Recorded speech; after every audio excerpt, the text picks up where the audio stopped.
Olá, eu sou o Girafa, estou falando aqui do meu ateliê, que fica ao lado da Galeria Matéria Plástica, que é um projeto que nasceu em 2003 e vem apresentando diversos artistas de excelente qualidade. E é uma galeria, como é uma galeria de um artista plástico, ela tem um respeito muito forte pelo artista que está expondo. Então, a gente sempre procura fazer um folder que seja uma memória dessa exposição, oferecer um coquetel à comunidade que compareça, a divulgação, e é uma espécie de uma... Para mim, é um prazer poder expor, porque todos os artistas que aqui expuseram até hoje são pessoas que somos amigos e tal. Então é uma galeria mais intimista do que... Enfim, mais intimista, né? Atualmente, a gente ia abrir uma exposição da Terezinha Lozada, inspirada na vida segundo GH, um livro da Clarice Lispector. Então, são desenhos belíssimos. Esse vídeo pretende exatamente mostrar um pouco dessa beleza, já que a exposição inaugurou, mas não pôde ser frequentada, porque a gente inaugurou em plena... Inaugurou hoje, a pandemia foi ontem. Então, eu espero que vocês gostem, né? E aqui depois é um espaço que está sempre à disposição do artista brasileiro de qualidade e que, enfim, que a gente tenha uma boa troca. Nesse ano, estamos celebrando o centenário do nascimento de Clarice Lispector. Nesse sentido, essa exposição se soma às inúmeras homenagens que serão feitas para essa tão instigante e tão singular escritora. Essa exposição era para ter sido aberta no dia 17 de março último e foi cancelada, porque foi naquela semana que iniciou as medidas de isolamento social devido à pandemia do Covid-19. Guardada, assim, a distinção entre o que é factual e planetário e o que é ficcional e mais intimista, eu acho que é possível se fazer uma relação entre esse vírus e a barata que a personagem do livro A Paixão Segundo GH, de Clarice Lispector, enfrenta, obra que é ilustrada nessa exposição. Isso porque, em ambos os casos, está se lidando com aquilo que é temido e execrável. E no percurso da personagem, ela inicia a partir desse medo pessoal e paulatinamente vai compreendendo que a superação daquela situação se daria numa visão mais holística ou mais despessoal, como diz Clarice, no sentido de vê-la como um desafio que a integrava à vida, ao mundo, ao cosmos. É isso. No folder da exposição, eu fiz uma breve apresentação das motivações que tive para fazer esse trabalho e da estrutura dessa exposição, que eu vou ler mais adiante, né? E, em seguida, será apresentado cada uma das obras, são 50 desenhos, espero que as pessoas tenham disposição, paciência e que gostem, né, desse percurso. Cada desenho seguido da leitura do texto correspondente que foi ilustrado. Bom, é isso. Tenho meus votos aqui de muita saúde e paz a todos. Muito obrigada.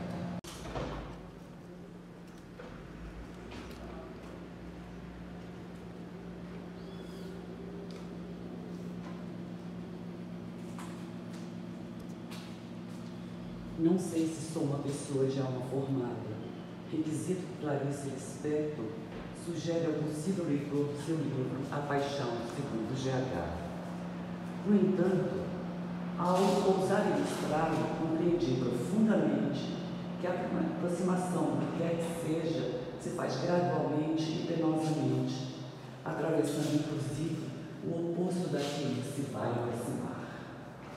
Dividi as ilustrações dos fragmentos do livro em 2 tons. No primeiro, conforme convida a autora, eu me senti de mãos dadas com Geara, mesmo hesitante. Para realizar essas ilustrações, explorei como pude todo o meu repertório como desenhista e pintor. Numa estratégia metonímica, substituí GH pela representação, nunca bem sucedida, das marcantes mãos, boca e olhos de Clarice Lispector. Olhos sempre instigantes que, como um dobre, também representam a barata. No segundo tom, este apoio, luta, da mão sucessivamente requerida, não é mais dirigido ao leitor, e sim a um amor passado. GH trava então uma vertiginosa jornada elégica e divina, amorosa e erótica, que eu não me sentia capaz de ilustrar com o repertório que tinha. Frustrada, eu queria ser Gustave Doré. E então, eu avancei mais um passo, e as discretas paródias do primeiro tom passaram a ser o meu principal recurso. Em suma, não fiz esse trabalho como uma ilustradora estricto senso, mas como uma leitora que aceitou o convite de dar a mão a GH em sua jornada, comentando sua própria experiência de leitora e ciente de que a linguagem é meu esforço humano.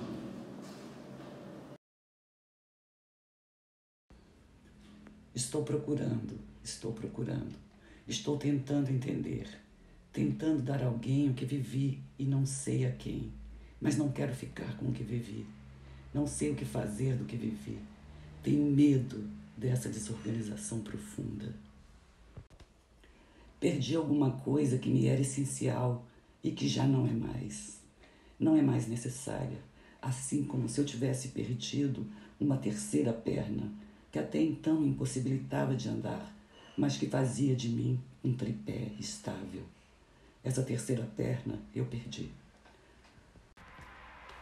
Estou tão assustada que só poderei aceitar que me perdi se imaginar que alguém me está dando a mão.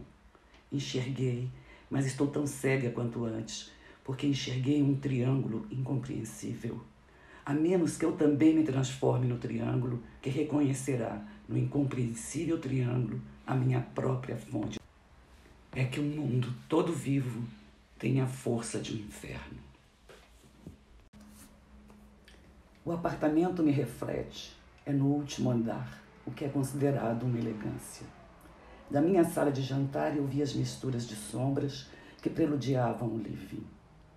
Tudo aqui é a réplica elegante, irônica e espirituosa de uma vida que nunca existiu em parte alguma. Minha casa é uma criação apenas artística. A cópia é sempre bonita. O ambiente de pessoas semi-artísticas e artísticas em que vivo deveria, no entanto, me fazer desvalorizar as cópias. Mas sempre pareci preferir a paródia. Ela me servia. Levantei-me, enfim, da mesa do café, essa mulher. Não ter naquele dia nenhuma empregada iria me dar o tipo de atividade que eu queria, o de arrumar. Sempre gostei de arrumar. Decidida a começar a arrumar pelo quarto da empregada, atravessei a cozinha que dá para a área de serviço. Antes, porém, encostei-me à murada da área para acabar de fumar o cigarro. O bojo de meu edifício era como uma usina, a miniatura da grandeza de um panorama de gargantas e cânions. Ali, fumando, como se estivesse no pico de uma montanha, eu olhava a vista, provavelmente com o mesmo olhar inexpressivo de minhas fotografias. Na porta eu vi agora um quarto que tinha uma ordem calma e vazia. Na minha casa fresca, aconchegada e úmida, a criada, sem me avisar, abrira um vazio seco. E foi numa das paredes que, num movimento de surpresa e recuo, vi o inesperado mural. Na parede caiada, contígua à porta, e por isso eu ainda não tinha visto, estava quase em tamanho natural o contorno a carvão de um homem nu, de uma mulher nua e de um cão que era mais nu do que um cão. Olhei o mural onde eu devia estar sendo retratada. Eu, o homem, e quanto ao cachorro, seria este o epíteto que ela me dava? O quarto divergia tanto do resto do apartamento que para entrar nele era como se eu antes tivesse saído de minha casa e batido a porta. O quarto era o oposto do que eu criara em minha casa, o oposto da suave beleza que resultara de meu talento de arrumar, de meu talento de viver, o oposto da minha ironia serena, de minha doce e isenta ironia. Era uma violentação de minhas aspas, das aspas que faziam de mim uma citação de mim. O quarto era o retrato de um estômago vazio. Abri um pouco a porta estreita do guarda-roupa e o escuro de dentro escapou-se como um bafo. Tentei abrir um pouco mais, porém a porta ficava impedida pelo pé da cama, onde esbarrava. Dentro da brecha da porta, pus o quanto cabia de meu rosto. E como o escuro de dentro me espiasse, ficamos um instante nos espiando sem nos vermos. Então, antes de entender, meu coração embranqueceu como os cabelos embranquecem. De encontro ao rosto que pusera dentro da abertura, bem próximo de meus olhos, na meia escuridão, movera-se a barata grossa. Meu grito foi tão abafado que só pelo silêncio contrastante percebi que não havia gritado. O grito ficara me batendo dentro do peito. Como ali, no quarto nu e esturricado, a gota virulenta. Numa limpa proveta de ensaio, uma gota de matéria. Olhei o quarto com desconfiança. Havia a barata, então. Ou baratas. Onde? Atrás das malas, talvez. Uma? Duas? Quantas? Atrás do silêncio imóvel das malas, talvez uma escuridão de baratas, uma imobilizada sobre a outra. Foi então que a barata começou a emergir do fundo. Antes o tremor anunciante das antenas.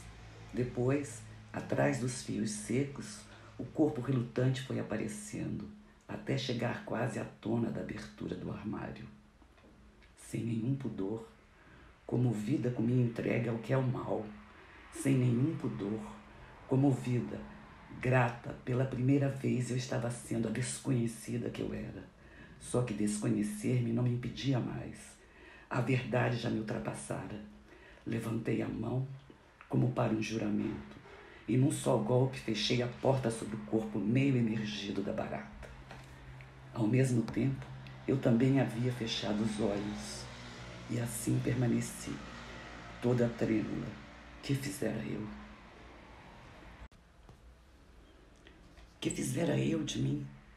Com o coração batendo, as têmporas pulsando, eu fizera de mim isto, eu matara. Mas por que aquele júbilo? E além dele a aceitação vital do júbilo? Há quanto tempo, então, estivera eu por matar? Não, não se tratava disso. A pergunta era, o que matara eu? Esta mulher calma que eu sempre fora, ela enlouquecera de prazer? Mas foi então que eu vi a cara da barata. Um instante antes, talvez, eu ainda tivesse podido não ter visto, na cara da barata, o seu rosto. Era uma cara sem contorno.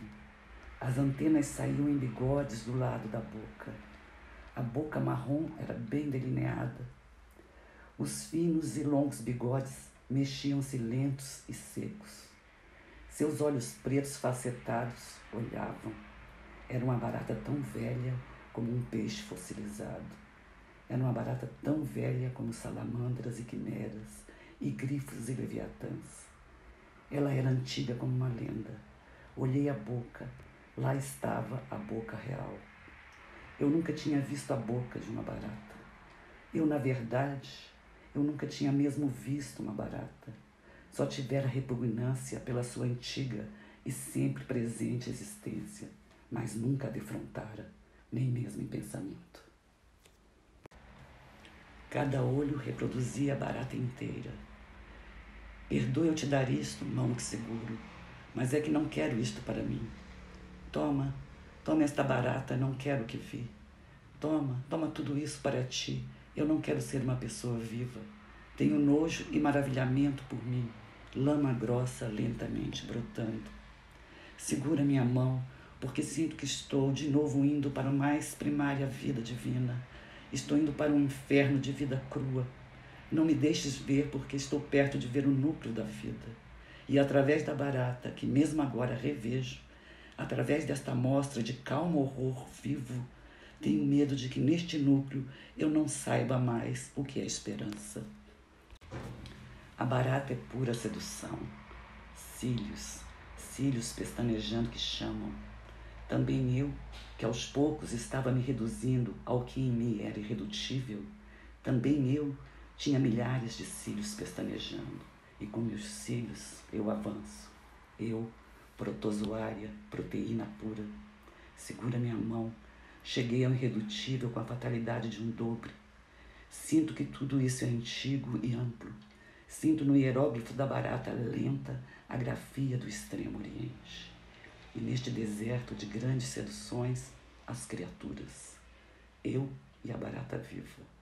A vida, meu amor, é uma grande sedução, onde tudo que existe se seduz.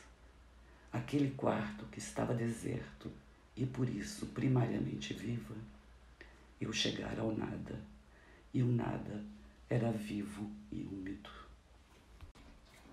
Foi então que lentamente, como de uma bisnaga, foi saindo lenta a matéria da barata que fora esmagada. A matéria da barata que era o seu de dentro, a matéria grossa, esbranquiçada, lenta, crescia para fora como de uma bisnaga de pasta de dentes. Olhei para o quarto onde eu me aprisionara e buscava uma saída. Desesperadamente procurava escapar. E dentro de mim eu já recuara tanto que minha alma se encostara até a parede. Sem sequer poder me impedir, sem querer mais me impedir, fascinada pela certeza do imã que me atraía, eu recuava dentro de mim até a parede onde eu me incrustava no desenho da mulher. Eu recuara até a medula de meus ossos, meu último reduto, onde, na parede, eu estava tão nua que não fazia sombra. Até aquele momento eu não havia percebido totalmente a minha luta, tão mergulhada estivera nela.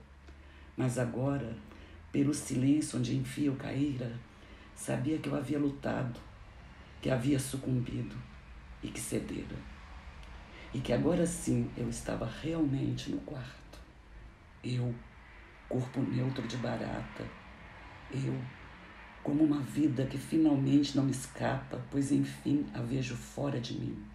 Eu sou a barata, sou minha perna, sou meus cabelos, sou o trecho de luz mais branca no reboco da parede, sou cada pedaço infernal de mim. Vê, meu amor, vê como por medo já estou me organizando, vê como ainda não consigo mexer nesses elementos primários do laboratório, sem logo querer organizar a esperança. É que, por enquanto, a metamorfose de mim em mim mesma não faz nenhum sentido. Ontem, sem aviso, houve o fragor do sólido que subitamente se torna friável numa derrocada. No desmoronamento, toneladas caíram sobre toneladas. E quando eu, GH até nas valizes, eu, uma das pessoas, abri os olhos, estava não sobre os escombros, pois até os escombros já haviam sido deglutidos pelas areias. Estava numa planície tranquila, quilômetros e quilômetros abaixo do que fora uma grande cidade. As coisas haviam voltado a ser o que era. Mas por que eu? Mas por que não eu? Se não tivesse sido eu não saberia. E tendo sido eu soube apenas isso. O que é que me havia chamado? A loucura ou a realidade? A vida se vingara de mim, e a vingança consistia apenas em voltar, nada mais. Todo caso de loucura é que alguma coisa voltou. Os possessos, eles não são possuídos pelo que vem, mas pelo que volta. Às vezes a vida volta. Eu fizera o ato proibido de tocar no que é imundo. E tão imundo estava eu, naquele meu súbito conhecimento indireto de mim, que abri a boca para pedir socorro. Eles dizem tudo, a Bíblia, eles dizem tudo. Mas se eu entender o que eles dizem, eles mesmos me chamarão de enlouquecida. Pessoas iguais a mim haviam dito. No entanto, entendê-las seria a minha derrocada.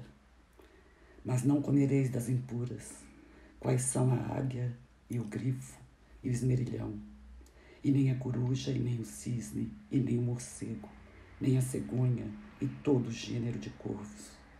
E tudo que anda de rastos e tem asas será impuro, e não se comerá.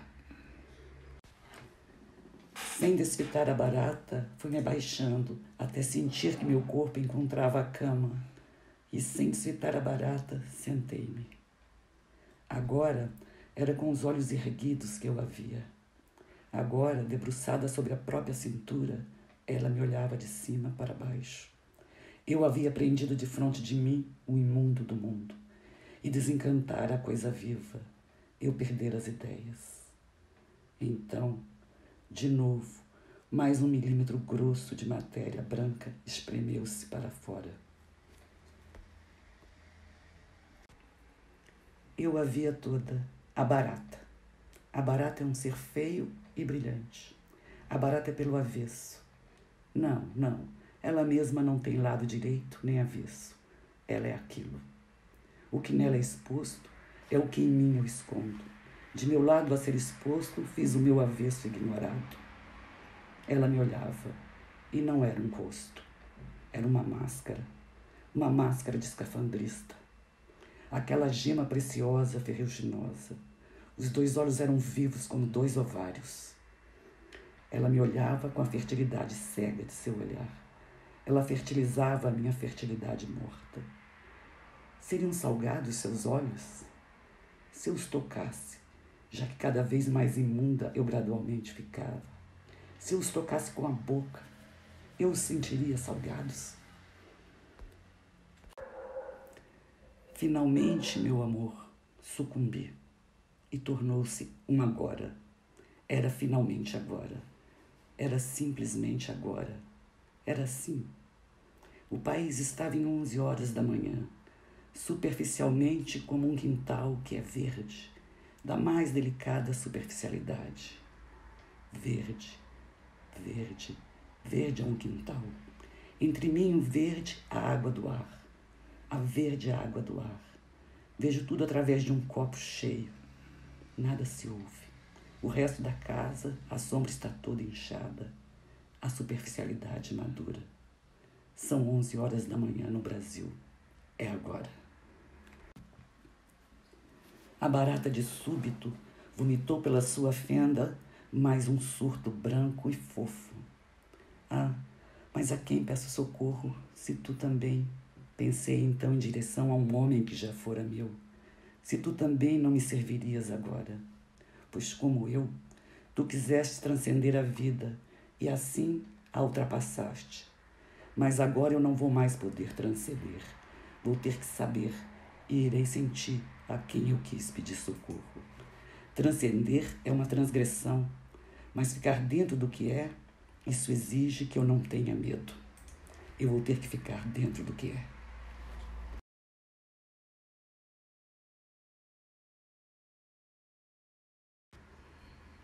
Mas o que minha boca não saberia entender era o insonso.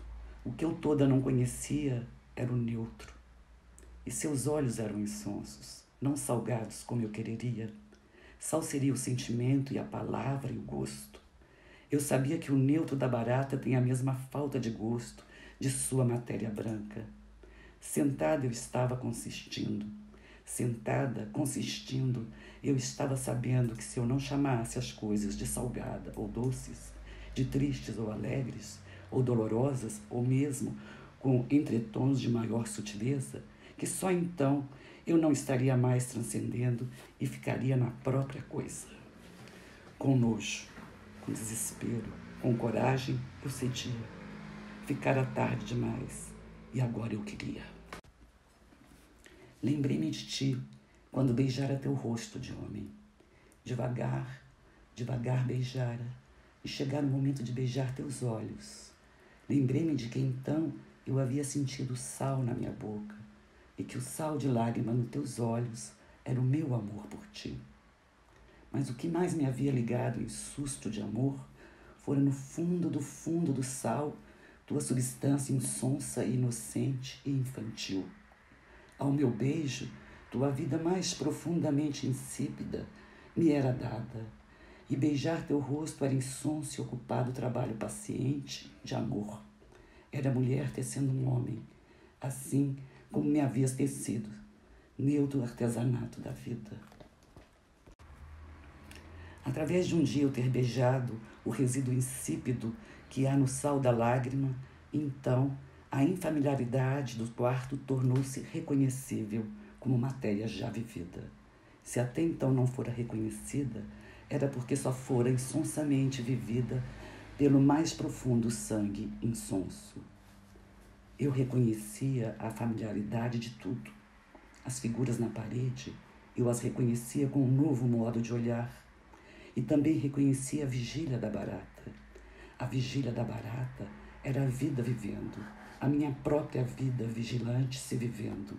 Apalpei os bolsos do hobby, achei um cigarro e fósforos. Acedio. Durante as intermináveis horas em que andara pelas ruas resolvendo sobre o aborto, que no entanto já estava resolvido com o senhor, doutor, durante essas horas meus olhos também deviam estar insonsos. No entanto, ei-la, a barata neutra, sem nome de dor ou de amor. Sua única diferenciação de vida é que ela deveria ser macho ou fêmea. Eu só pensara como fêmea, pois o que é esmagado pela cintura é fêmea. Apaguei a ponta do cigarro que já me queimava os dedos, apaguei no chão minuciosamente com o chinelo e cruzei as pernas suadas. Nunca pensara que perna pudesse suar tanto. Nós duas, as soterradas vivas, tivesse eu coragem de enxugar o suor da barata. Nem mesmo medo mais, nem mesmo susto mais. Agora, o oratório era o som surdo do calor se refratando em paredes e tetos, em redonda abóboda. Dá-me a tua mão. Vou agora te contar como entrei no inexpressivo que sempre foi a minha busca cega e secreta. De como entrei naquilo que existe entre o número 1 e o número 2. Pois o inexpressivo é diabólico. Se a pessoa não estiver comprometida com a esperança, vive o demoníaco. Se a pessoa tiver a coragem de largar os sentimentos, descobre a ampla vida de um silêncio extremamente ocupado, o mesmo que existe na barata, o mesmo nos astros, o mesmo em si próprio. A vida pré-humana divina é de uma qualidade que queima, mas é a mais primeira alegria, e só esta, enfim. É o polo oposto ao polo do sentimento humano cristão. Pelo polo da mais primeira alegria demoníaca, eu percebia longínquamente e pela primeira vez que havia realmente um polo oposto. De súbito, ali sentada, um cansaço todo endurecido e sem nenhuma lassidão me tomara. Um pouco mais e ele me petrificaria. Então, com cuidado, como se tivesse já em mim partes paralisadas, fui me deitando no colchão áspero e ali, toda crispada, adormeci tão imediatamente, assim como uma barata adormece na parede vertical. Devia ser mais de meio-dia. Levantei-me antes mesmo de decidir e mesmo inutilmente procurei escancarar a janela já toda escancarada. Daquele quarto escavado na rocha do edifício, da janela de meu minarete, Eu via perder-se de vista a enorme extensão de telhados e telhados tranquilamente escaldando ao sol. Os edifícios de apartamentos como aldeias acocoradas. Em tamanho, superava a Espanha. Além das gargantas rochosas, entre o cimento dos edifícios, vi a favela sobre o morro e vi uma cabra lentamente subindo pelo morro. Mais além, estendia-se os planaltos da Ásia Menor. Dali, eu contemplava o império do presente. Eu já estava vivendo o inferno. E então vai acontecer, numa rocha seca do deserto da Líbia, vai acontecer o amor de duas baratas. Uma é o silêncio da outra, os matadores que se encontram. O mundo é extremamente recíproco. A vibração de um estrídulo inteiramente mudo na rocha. E nós, que chegamos hoje, ainda vibramos com ele. A barata tem o seu ritual na célula. O ritual é a marca do Deus. Eu chamava máscara de mentira. E não era. Era a essencial máscara da solenidade. Teríamos de pôr máscara de ritual para nos amarmos. Os escaravelhos já nascem com a máscara, com o que se cumprirão. Pelo pecado original, nós perdemos a nossa máscara. Eu sou mansa, mas minha função de viver é feroz. Mas há alguma coisa que é preciso ser dita. É preciso ser dita. Vou te dizer que eu te amo. É que quando amávamos, eu não sabia que o amor estava acontecendo muito mais exatamente quando não havia o que chamávamos de amor. O neutro do amor era isso que nós vivíamos e desprezávamos. Estou falando de quando não acontecia nada. E a esse não acontecer nada chamávamos de intervalo. Mas como era esse intervalo? Era a enorme flor se abrindo, tudo inchado em si mesmo, minha visão toda grande e trêmula. Pela primeira vez eu sentia com sofreguidão infernal a vontade de ter tido os filhos que nunca tivera. Eu queria que tivesse reproduzido, não em 3 ou 4 filhos, mas em 20.000, a minha orgânica infernalidade cheia de prazer. Aquela barata tivera filhos, e eu não. A barata podia morrer esmagada, mas eu estava condenada a nunca morrer, pois se eu morresse uma só vez que fosse, eu morreria. E eis que a mão que eu segurava me abandonou. Não. É eu que larguei a mão porque agora tenho que ir sozinha. Porque nesse fluir não havia piedade. Piedade é ser filho de alguém ou de alguma coisa. Mas ser o mundo é a crueldade. Somos livres. Este é o inferno. O inferno é meu máximo. Eu caíra na tentação de ver, na tentação de saber e de sentir. Minha grandeza à procura da grandeza do Deus levara a minha grandeza do inferno. E eu procurava a danação como uma alegria. Eu procurava o mais orgíaco de mim mesma. Nunca mais repousarei. Roubei o cavalo de caçada do rei de Sabá. E sei que de noite, quando ele me chamar, irei. Quero que ainda uma vez o cavalo conduza o meu pensamento. Foi com ele que aprendi. Eu estava comendo a mim mesma, que também sou matéria viva do Sabá. Espera por mim. Vou te tirar do inferno a que desci. Ouve, pois do regozijo sem remissão já estava nascendo em mim um soluço que mais parecia de alegria. Naquelas areias do deserto, eu estava começando a ser de uma delicadeza de primeira tímida oferenda, como a de uma flor. E no soluço Deus veio a mim. O Deus me ocupava toda agora. Eu ofereci o meu inferno a Deus. O primeiro soluço fizera de meu terrível prazer e de minha festa uma dor nova, que era agora tão leve e desamparada como a flor de meu próprio deserto. Porque sentada na cama, eu então disse: me deram tudo, e olha só o que é tudo. É uma barata que é viva e está à morte. E então olhei o trinco da porta, depois olhei a madeira do guarda-roupa, olhei o vidro da janela. Olha só o que é tudo. É um pedaço de coisa, um pedaço de ferro, de saibro, de vidro. Eu me disse, olha pelo que lutei, para ter exatamente o que eu já tinha antes. Rastejei até as portas se abrirem para mim, as portas do tesouro que eu procurava. E olha o que é o tesouro. O tesouro era um pedaço de metal, era um pedaço de cal, de parede, era um pedaço de matéria feito barata.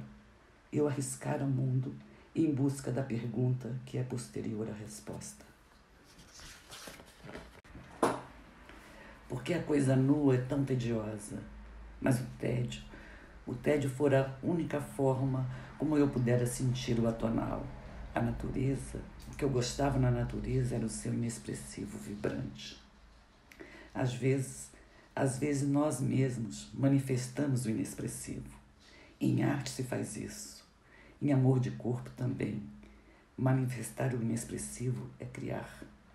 Pois quando a arte é boa, é porque tocou no inexpressivo. A pior arte é a expressiva, aquela que transgride o pedaço de ferro e o pedaço de vidro, e o sorriso e o grito. Mas por que não ficar dentro, sem tentar atravessar até a margem oposta? Ficar dentro da coisa loucura. Não quero ficar dentro, senão minha humanização anterior, que foi tão gradual, passaria a não ter tido fundamento. Não devo ter medo de ver a humanização por dentro. Dá-me de novo a sua mão. Não sei ainda como me consolar da verdade. Espera por mim. Sei que estou indo para alguma coisa que dói, porque estou perdendo outras. Mas espera que eu ainda continue um pouco. Disso tudo, quem sabe, poderá nascer um nome sem palavra, mas que talvez enraize a verdade na minha formação humana. Mas descubro que não é sequer necessário ter esperança. É muito mais grave. Sei que estou de novo mexendo no perigoso e que deveria calar-me para mim mesma. Não se deve dizer que a esperança não é necessária, pois isso poderia vir a transformar, já que sou fraca, em arma destruidora e para ti mesmo em arma utilitária de destruição. Aumentar infinitamente o pedido que nasce da carência. Não é para nós que o leite da vaca brota, mas nós o bebemos. A flor não foi feita para ser olhada por nós, nem para que sintamos o seu cheiro, e nós olhamos e cheiramos. A Via Láctea não existe para que saibamos da existência dela, mas nós sabemos. E nós sabemos Deus, e o que precisamos dele extraímos. Não sei o que chamo de Deus, mas assim pode ser chamado. Só que minha violência para com Deus tem que ser comigo mesma. Tenho que me violentar para precisar mais. Perdi a timidez. Deus já é. Pois ser real é assumir a própria promessa, assumir a própria inocência e retomar o gosto do qual nunca se teve consciência. O gosto do vivo. O gosto do vivo, que é um gosto quase nulo. E isso porque as coisas são muito delicadas. As tentativas de experimentar a hóstia. Lembrei-me de ti, que és o mais antigo na minha memória. Lembro-me que eu te disse, estou com um pouquinho de enjoo de estômago, disse eu respirando com alguma saciedade. Que faremos hoje de noite? Nada, respondeste, tão mais sábio que eu. Nada, é feriado, disse o homem que era delicado com as coisas e com o tempo. O tédio profundo, como um grande amor, nos unia. Nossas mãos que são grossas e cheias de palavras. Aguento te dizer que Deus não é bonito. Não quero a beleza, quero a identidade. Deus é o que existe e todos os contraditórios são dentro do Deus e por isso não o contradizem. Dá-me a tua mão, não me abandones. Juro que também eu não queria. Eu também vivia bem. Eu era uma mulher, quem se poderia dizer vida e amores de GH. Não posso pôr em palavras qual era o sistema, mas eu vivia num sistema. É que eu não contei tudo. Não contei que ali sentada imóvel, eu ainda não parara de olhar com grande nojo, sim, ainda com nojo, a massa branca amarelecida por cima do pardacento da barata. É que a redenção devia ser na própria coisa. E a redenção na própria coisa seria eu botar na boca a massa branca da barata. Avancei mais um passo, mas em vez de ir adiante, de repente vomitei o leite e o pão que havia comido de manhã ao café. A despeito de mim, depois de vomitar, eu ficara serena, com a testa refrescada e fisicamente tranquila. Então avancei. Minha alegria e minha vergonha foi ao acordar do desmaio. Não foram desmaio. Fora mais uma vertigem, pois que eu continuava de pé, apoiando a mão no guarda-roupa. Uma vertigem que me fizera perder conta dos momentos e do tempo. Mas eu sabia, antes mesmo de pensar, que, enquanto me ausentara na vertigem, alguma coisa se tinha feito. Eu não queria pensar, mas sabia. Tinha medo de sentir na boca aquilo que estava sentindo. Tinha medo de passar as mãos pelos lábios e perceber vestígios. Tinha medo de olhar para a barata, que agora deveria ter menos massa branca sobre o doce opaco. Até que a lembrança ficou tão forte que meu corpo gritou todo em si mesmo. Crispei minhas unhas na parede. Eu sentia agora o nojento na minha boca. E então comecei a cuspir furiosamente aquele gosto de coisa alguma. Gosto de um nada que, no entanto, me parecia assim quase adocicado, como de certas pétalas de flor. Gosto de mim mesma. Eu cuspi a mim mesma, sem chegar jamais ao ponto de sentir que, enfim, tivesse cuspido minha alma toda. Porque não és nem frio, nem quente, porque és morno. Eu te vomitarei da minha boca. Era Apocalipse, segundo São João. E agora não estou tomando a tua mão para mim. Sou eu quem está te dando a mão. Agora preciso de tua mão, não para que eu não tenha medo, mas para que tu não tenhas medo. Como eu, terás medo de agregar-te à extrema doçura energética do Deus. Solidão é ter apenas o destino humano. E solidão é não precisar. Não precisar deixa um homem muito só, todo só. Precisar não isola a pessoa. A coisa precisa da coisa. Basta ver o pinto andando para ver que seu destino será aquilo que a carência fizer dele. Seu destino é adiantar-se como gotas de mercúrio a outras gotas de mercúrio, mesmo que, como cada gota de mercúrio, ele tenha em si próprio uma existência toda completa e redonda. Falta apenas o golpe da graça, que se chama paixão. Assim como houve um momento em que vi que a barata é a barata de todas as baratas, assim quero de mim mesma encontrar em mim a mulher de todas as mulheres. Quem se atinge pela despersonalização reconhecerá o outro sobre qualquer disfarce. O primeiro passo em relação ao outro é achar em si mesmo o homem de todos os homens. Toda mulher é a mulher de todas as mulheres. Todo homem é o homem de todos os homens. E cada um deles poderia se apresentar onde quer que se julgue o homem. Mas apenas em imanência, porque só alguns atingem o ponto de, em nós, se reconhecerem. E então, pela simples presença da existência deles, revelarem a nossa. A realidade antecede a voz que a procura, e por sua vez, a linguagem um dia terá antecedido a posse do silêncio. Eu tenho a medida que designo. Este é o esplendor de se ter uma linguagem. Mas eu tenho muito mais a medida que não consigo designar. A realidade é a matéria-prima. A linguagem é o modo como vou buscá-la e como não acho. Mas é do buscar e não achar que nasce o que eu não conhecia e que instantaneamente reconheço. A linguagem é meu esforço humano. Por destino, tenho que buscar e por destino volto com as mãos vazias. Mas volto com o indizível. O indizível só poderá ser dado através do fracasso de minha linguagem. Só quando falha a construção é que obtenho o que ela não conseguiu. E é inútil procurar encurtar o caminho e querer começar já sabendo que a voz diz pouco, já começando por ser despessoal, pois existe a trajetória. E a trajetória não é apenas um modo de ir. A trajetória somos nós mesmos. A desistência é uma revelação.